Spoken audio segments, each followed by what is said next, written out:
In today's video, I'm going to teach you how to fix Microsoft Word not displaying images on Windows 11.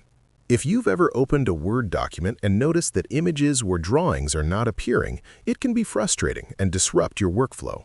Fortunately, this is usually caused by a few simple settings in Word, and correcting them is quick and easy. I'll guide you step by step so you can get all your images displaying properly again.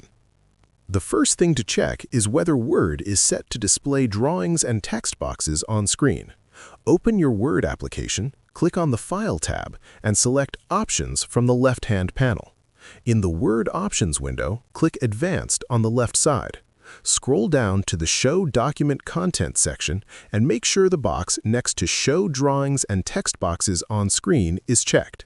This setting ensures that all shapes, drawings, and text boxes are visible while you're working on your document. After confirming it's enabled, click OK to save your changes.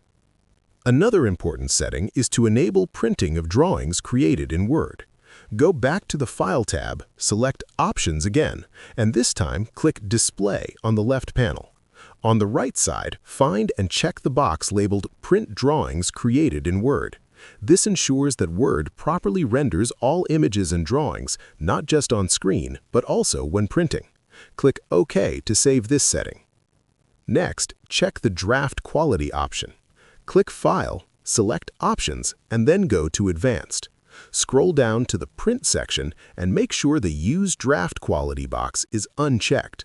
Draft quality is intended to speed up printing, but it can sometimes prevent images from displaying correctly. By disabling this option, Word will render all images in full quality, both on screen and in print. By adjusting these four settings, showing drawings and text boxes, enabling print drawings, disabling draft quality, and turning off picture placeholders, you can quickly resolve the issue of missing images in Microsoft Word. After applying these changes, your document should display all images correctly, allowing you to continue working smoothly and without interruption. If you found this video helpful, let me know in the comments. Give it a like, subscribe to the channel, and don't forget to hit the notification bell.